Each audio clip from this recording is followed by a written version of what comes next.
नमस्कार दोस्तों, आप सभी का स्वागत है डीके जनरल स्टडीज में। दोस्तों, गुरु घासीदास यूनिवर्सिटी बिलासपुर में यहाँ पर 54 पदों पर रेगुलर भर्ती विज्ञापन जारी हुआ है। जी हाँ, तो कौन कौन से पद है, कैसे आपको फॉर्म भरना है, कब तक अंतिम तिथि है, सारी डिटेल मैं आपको बताऊंगा। वीडियो में बने रहिए।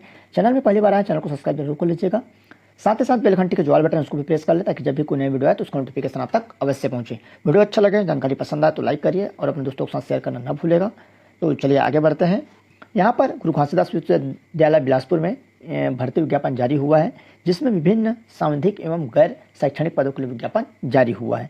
तो चलिए मैं पूरा आपको डिटेल बता दूं। विश्वविद्यालय के विभिन्न सांविधिक एवं अन्य गैर शैक्षणिक पदों हेतु ऑनलाइन आवेदन आमंत्रित किए जाते हैं। आप फॉर्म को ऑनलाइन भरेंगे, जिसमें पहला है विज्ञापन अवधि में निर्धारित प्रारूप में विधिवत भरे हुए आवेदन केवल ऑनलाइन माध्यम से दिनांक 30/12/2024 तक भरे जाने हैं। दूसरा है रिक्त पदों की संख्या न्यूनतम अर्हता सामान्य अनुदेशन विश्वविद्यालय की वेबसाइट पर आपको देखने को मिल जाएगा, www.nu.ggu.ac.in पर प्रदर्शित है। तीसरा है इच्छुक आवेदकों को आवेदन करते समय निर्धारित शैक्षणिक योग्यता, कार्य अनुभव इत्यादि के स्पष्ट सुसंगत अभिलेख अपलोड करना अनिवार्य है, अन्यथा प्रस्तुत आवेदन पर विचार नहीं किया जाएगा।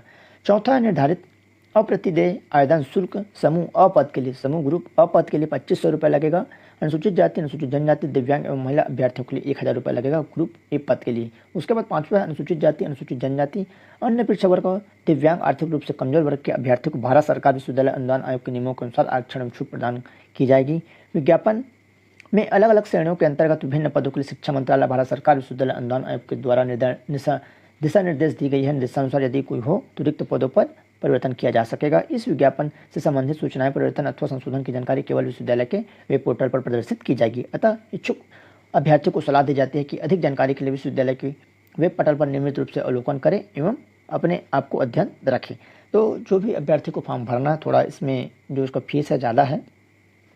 तो यहाँ पर अलग अलग जो पोस्ट है, लगभग 4-5 प्रकार के पोस्ट यहाँ पर निकला हुआ है। तो उसको मैं चलिए आगे आपको वीडियो के माध्यम से बता रहा हूँ, है जिसमें आपका पूरे वैकेंसी की डिटेल बताया जाएगा। क्या उसमें पे स्केल है और क्या क्वालिफिकेशन है, सारी डिटेल आपको यहाँ पर निर्धारित रूप में बताया जाएगा। तो चलिए सबसे पहले नेम, नेचर है, नंबर ऑफ पोस्ट है, पे स्केल है और कैटेगरी है और मिनिमम क्वालिफिकेशन क्या रहेगी। तो सबसे पहला नंबर का पोस्ट है फाइनेंस ऑफिसर का एक पद रखा गया है, जिसमें सामान्य अभ्यर्थियों के लिए पे स्केल लेवल यहाँ पर 14 का रहेगा, जिसमें लगभग 1,40,000 बेसिक स्टार्ट है। एज लिमिट आपका यहाँ पर क्या रहेगा, 57 ईयर रहेगा और 57 ईयर। और इसमें क्या क्या योग्यता है, तो सबसे पहले मास्टर डिग्री होना चाहिए, कितने 55% के साथ, और ये ज़रूरी है।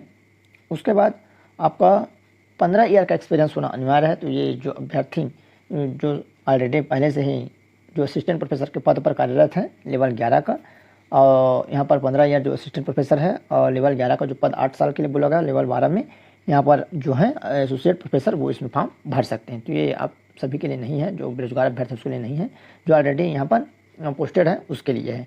उसके बाद है requirement of other non teaching post, वो टीचिंग पोस्ट का था, ये नॉन टीचिंग। तो चलिए क्या क्या पोस्ट है इसमें। तो सबसे पहले एग्जीक्यूटिव इंजीनियर, यूनिवर्सिटी इंजीनियर के लिए है, जिसमें एक पद रखा गया है। पे स्केल 11 का 67,700 बेसिक है। एज लिमिट यहाँ पर 45 ईयर तक और 2 साल का यहाँ पर आपका प्रोबेशन रहेगा।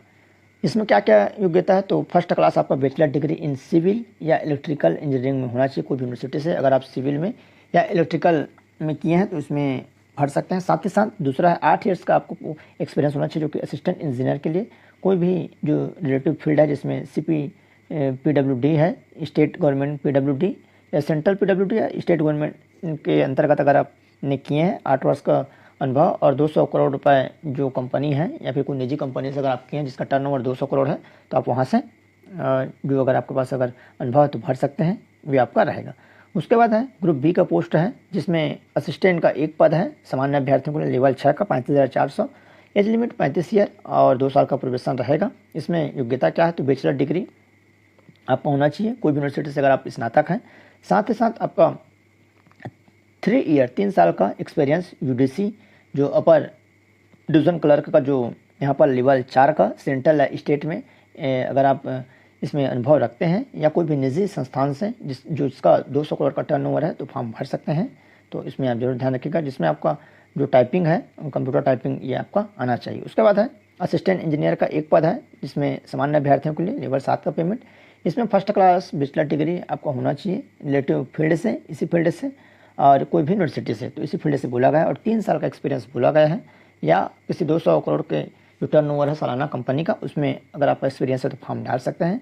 ग्रुप सी का पोस्ट है जिसमें यूडीसी अपर डिवीजन क्लर्क का 4 पद है, एक सामान्य में, 2 ST SC आपका यहाँ पर, 2 ST में और एक EWS में, और लेवल 4 का 25,500 मतलब 2400 ग्रेड पे में, 32 ईयर एज लिमिट है, 2 साल का आपका जो यहाँ पर प्रोबेशन रहेगा वो रहेगा। इसके लिए क्या क्वालिफिकेशन है, तो बैचलर डिग्री आपके पास होना चाहिए। तो कोई भी सब्जेक्ट में अगर आप स्नातक हैं तो आप भर सकते हैं। साथ ही साथ उसके अलावा 2 साल का आपका एक्सपीरियंस होना अनिवार्य है, किसमें, लोअर डिवीजन क्लर्क में, मतलब LDC में अगर आप क्लर्क हैं, लोअर डिवीजन क्लर्क, तो इसमें फॉर्म भर सकते हैं। कोई भी सेंट्रल या स्टेट गवर्नमेंट के अंतर्गत या ऑटोनोमस कोई भी बॉडी है या कोई भी निजी कंपनी जिसका 200 करोड़ का टर्नओवर है, और आपका कंप्यूटर में स्पीड होना चाहिए 35 वर्ड पर मिनट का स्पीड होना हिंदी अंग्रेजी में अनिवार्य है, और कंप्यूटर यहाँ पर बोला गया है कि कंप्यूटर आपके पास होना अनिवार्य है। उसके बाद है LDC लोअर डिवीजन क्लर्क का टोटल 36 पद है, इसमें 18 सामान्य में, 4 SC में, 7 ST, 3 OBC और 3 EWS। यहाँ पर आप देख सकते हैं एक PWBD HH में है, पे इसके लेवल 2 का 19,900 लगभग 1900 ग्रेड पे में, एज लिमिट 32 साल और 2 साल का यहाँ पर आपका प्रोबेशन रहेगा, जिसके लिए स्नातक बोला गया है अगर आप कोई भी सब्जेक्ट में स्नातक है। साथ ही साथ आपका इंग्लिश टाइपिंग 25 वर्ड पर मिनट और या हिंदी टाइपिंग यहाँ पर बोला है, या हिंदी टाइपिंग 30 वर्ड पर मिनट, और उसके बाद है यहाँ पर करेक्शंस पॉइंट जिसमें 10,500 की डिप्रेशन प्रति घंटा, 9,000 की डिप्रेशन की एवरेज से 5 की डिप्रेशन का वर्क होना चाहिए, और कंप्यूटर की जानकारी आपके पास होना अनिवार्य है। तो इसमें बोला जाए तो अच्छा खासा जो क्वालिफिकेशन रखा गया है, तो इसमें आप फॉर्म भर सकते हैं। उसके बाद स्टेनोग्राफर का है एक पोस्ट है जिसमें आपका क्वालिफिकेशन बैचलर डिग्री होना चाहिए, discipline from any recognition university से, और कोई भी यूनिवर्सिटी से अगर आप स्नातक हैं। उसके बाद आपको स्टेनोग्राफर आपका होना चाहिए हिंदी या अंग्रेजी में, मिनिमम स्पीड आपका 80 वर्ड पर मिनट। उसके बाद आपका जो टाइपिंग है इंग्लिश और हिंदी में, मिनिमम आपका स्पीड 30 से 35 वर्ड पर मिनट होना अनिवार्य है, नॉलेज ऑफ कंप्यूटर का। और यहाँ पर डिसेबल क्वालिफिकेशन आपका English and good communication skill आपका होना चाहिए, नॉर्मल ऑफ कंप्यूटर 10 मिनट में 80 वर्ड पर मिनट और 50 मिनट इंग्लिश, 65 मिनट आपका हिंदी में समय दिया जाएगा। लेबोरेटरी असिस्टेंट का टोटल 8 पद है जिसमें 5 सामान्य, 3 ST है। एजुकेशन है bachelor degree in science and engineering technology subject से, अगर आप साइंस इंजीनियरिंग बैकग्राउंड से अगर आप किए हैं, और मिनिमम 2 साल का यहाँ पर वर्किंग मेंटेनेंस एक्सपीरियंस आपको होना अनिवार्य है, तभी आप इसमें फॉर्म भर सकते हैं।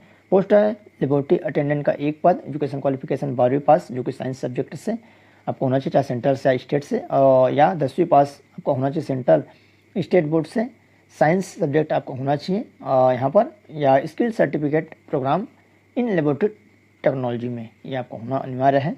तो यहाँ पर देख सकते हैं इसमें फॉर्म भर सकते हैं 4थे नंबर पर। तो इस तरह से लगभग 5 से 7 प्रकार के पोस्ट निकली हुई है, जिसमें आपको क्वालिफिकेशन लगता है आप उसमें फॉर्म भरिएगा। समझ में नहीं आएगा तो आप कमेंट कर सकते हैं या व्हाट्सअप कर सकते हैं। चलिए इसका और डिटेल है उसको मैं आपको बता देता हूँ।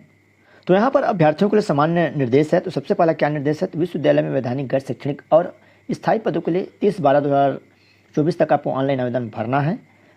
आवेदन विश्वविद्यालय की वेबसाइट www.nu.gju.ac.in पर समर्थ पोर्टल पर 30/12 तक आपको ऑनलाइन जमा किए जा सकते हैं। आवेदन पर जांच और आगे की प्रक्रिया केवल ऑनलाइन जमा किए गए आवेदन के आधार पर की जाएगी। हालांकि आवेदन पत्र जमा करने के बाद अभ्यर्थियों को आवेदन पत्र की 1 प्रति सहायक दस्तावेज के साथ यहाँ पर जमा करने के 15 दिनों के भीतर पंजीकृत डाक स्पीड पोस्ट के माध्यम से रजिस्ट्रार गुरु घासीदास विश्वविद्यालय कुनी CG 495009 को भेजना अनिवार्य होगा। तो जैसे ही आप ऑनलाइन फॉर्म भरेंगे उसके बाद उसका जो प्रिंट आउट है उसका 1 प्रति, और जितने भी आप डॉक्यूमेंट आपका वहाँ पर लगाना है, जिस भी डॉक्यूमेंट की वहाँ पर ज़रूरत रहती है, आपका जाति निवास, आधार जो भी है, फोटो सारी डिटेल आपको पंजीकृत डाक के माध्यम से आपको भेजना है कि मैंने ऑनलाइन फॉर्म भरे हैं, ये जरूरी है। पता कौन सा है, तो पता यही है, आपको देख सकते हैं, रजिस्ट्रार गुरु घासीदास विश्वविद्यालय कुनी बिलासपुर छत्तीसगढ़ 495009 को इस पते पर भेजना है। अभ्यर्थियों गुरु ए पद के लिए गैर वापसी योग्य आवेदन शुल्क जमा करना आवश्यक होगा। ग्रुप ए के लिए आपको जो पैसा है वो वापस नहीं होगा, 2500 रुपये लगेगा, और 1000 रुपये ST/SC ST/PW उम्मीदवार या महिला उम्मीदवार के लिए रहेगा। और ग्रुप बी और सी पद के लिए 500 रुपये आपको लगेगा, SC ST/PWD महिला उम्मीदवार के लिए छूट रहेगी। तो यहाँ पर देख सकते हैं ग्रुप बी और सी पद के लिए 500 रुपये लगेगा, ST/SC और दिव्यांग महिला अभ्यर्थियों के लिए छूट रहेगी। साक्षात्कार लिखित तो बाहरी परीक्षा में भाग लेने के लिए उम्मीदवारों को TAD नहीं दिया जाएगा। हालांकि SC ST श्रेणियों से संबंधित बाहरी उम्मीदवार को NEFT RTGS द्वारा केवल सबसे छोटे मार्ग से आने जाने का रेल किराया स्लीपर क्लास क्षतिपूर्ति की जाएगी। उम्मीदवार की पात्रता और किसी भी अन्य 60 लिस्टिंग मापदंडों की संतुष्टि को विशेष पद के लिए समापन तिथि के अनुसार माना जाएगा। यदि अभ्यर्थी अपेक्षित शैक्षणिक योग्यता, कार्य अनुभव तथा वेतन मान दर्शाने वाले उपयुक्त दस्तावेज तथा दावा किए गए प्रत्येक अनुभव के लिए एकल PDF से संबंधित फॉर्म 16 RTI अपलोड नहीं करता है। एक बार भुगतान किया गया आवेदन शुल्क किसी भी परिस्थिति में वापस नहीं किया जाएगा। अभ्यर्थियों के आवेदन पत्र जमा करने में देरी के लिए विश्वविद्यालय जिम्मेदार नहीं होगा। किसी भी तरह के अपूर्ण आवेदन पत्र में भरे गए कथनों सूचना पर्याप्त प्रमाण के बिना विचार नहीं किया जाएगा। आवेदन जमा करने के बाद आवेदन पत्र में किसी भी प्रकार का विलोपन परिवर्तन नहीं किया जाएगा। यदि अभ्यर्थी द्वारा एक ही पद के लिए एक से अधिक आवेदन प्रस्तुत किए जाते हैं तो केवल पहले प्रस्तुत किए गए आवेदन पर विचार किया जाएगा। विश्वविद्यालय किसी भी समय नियुक्ति के समय या सेवा अवधि के दौरान उम्मीदवार द्वारा प्रस्तुत किए गए दस्तावेज का सत्यापन करेगा। यदि सही पाया जाता है तो फर्जी उम्मीदवार को हटा दिया जाएगा। तो यह है साक्षात्कार के समय उत्पन्न होने वाली किसी भी परिणाम रिक्तियों के लिए उपलब्ध उम्मीदवार से भी भरा जा सकता है। इस प्रकार पदों की संख्या में परिवर्तन किया जा सकता है। तो ये सारी डिटेल है। इसका PDF आपको टेलीग्राम ग्रुप में मिल जाएगा। चयन प्रक्रिया में कोई भी विवाद की स्थिति में विश्वविद्यालय का निर्णय अंतिम होगा। जो आवेदक रोजगार में उन्हें उचित माध्यम से आवेदन भेजना होगा। जो उम्मीदवार पहले से सेवा में उन्हें नियुक्ता या उसके अनधिकृत अधिकारी द्वारा सतर्कता मंजूरी प्रमाण पत्र करना अनिवार्य होगा। तो ये यहाँ पर दे सकते हैं। इससे मूल विभाग द्वारा सीधे भेजा जाएगा या लिखित कौशल परीक्षा साक्षात्कार के समय आवेदन के साथ सील लिफाफे में संबंधित कर्मचारी को सौंपा जाएगा। उम्मीदवार को सलाह दी जाती है कि वे आवेदन करने से पहले स्वयं को संतुष्ट करने की उनके पास कम से कम जो योग्यता बोला गया वो है कि नहीं। तो ये देख सकते हैं। ऐसा है यहाँ पर साक्षात्कार के संचालन परिणाम तथा साक्षात्कार के लिए न बुलाए जाने के कारणों के संबंध में अभ्यर्थियों से कोई पत्राचार स्वीकार नहीं किया जाएगा। किसी भी रूप में प्रचार करना अयोग्यता माना जाएगा। वेतन और भत्ते, छुट्टी, पेंशन, PF के संबंध में जिससे भारत सरकार के नियमों का पालन किया जाएगा, बशर्ते कि समय समय पर कुछ संशोधन किया जाए। चयन समिति साक्षात्कार में अभ्यर्थियों को प्रदर्शन के मूल्यांकन की अपनी विधि तय कर सकती है। आयु में छूट भारत सरकार के नियमों के अनुसार होगा। इसका विवरण विश्वविद्यालय के कैडर भर्ती नियम में दिया गया है, जो विश्वविद्यालय की वेबसाइट पर उपलब्ध है। विश्वविद्यालय को सभी पदों के योग्य मामले में अनुभव, आयु आदि जैसे किसी भी शर्त में छूट देने का अधिकार होगा। तो यहाँ पर आप देख सकते हैं। ये सारे डिटेल है। इसको आप अच्छे से और पढ़ सकते हैं। कुछ भी डाउट्स हो तो आप कमेंट कर सकते हैं। तो ऑनलाइन आपको फॉर्म भरना है। ऑनलाइन भरने के बाद आपको उसको भेजना है 15 दिनों के भीतर स्पीड पोस्ट के माध्यम से। और विश्वविद्यालय साक्षात्कार लिखित व्यवहारिक परीक्षा में उपस्थित होने के लिए किसी भी उपयुक्त व्यक्ति को बुला सकता है जिसने विश्वविद्यालय की अधिसूचना के जवाब में आवेदन नहीं किया हो। चयन समिति आवेदित पद के लिए उम्मीदवार को विचार करने के बाद यदि उसकी राय कि वह अगले निचले पद के लिए उपयुक्त विकल्प होगा तो ऐसी सिफारिश कर सकता है। तो यहाँ पर देख सकते हैं। ये जानकारी है। उनसे रिक्त को नई रिक्त नहीं माना जाएगा, ऐसा यहाँ पर बोला गया है। तो सिंपल है। आप इसको जरूर जो योग्यता रखते हैं फॉर्म भर सकते हैं। तो यह जानकारी थी। कुछ भी डाउट्स हो तो नीचे कमेंट कर सकते हो। चैनल में पहली बार चैनल को सब्सक्राइब जरूर कर लीजिए। तो चलिए दोस्तों, धन्यवाद।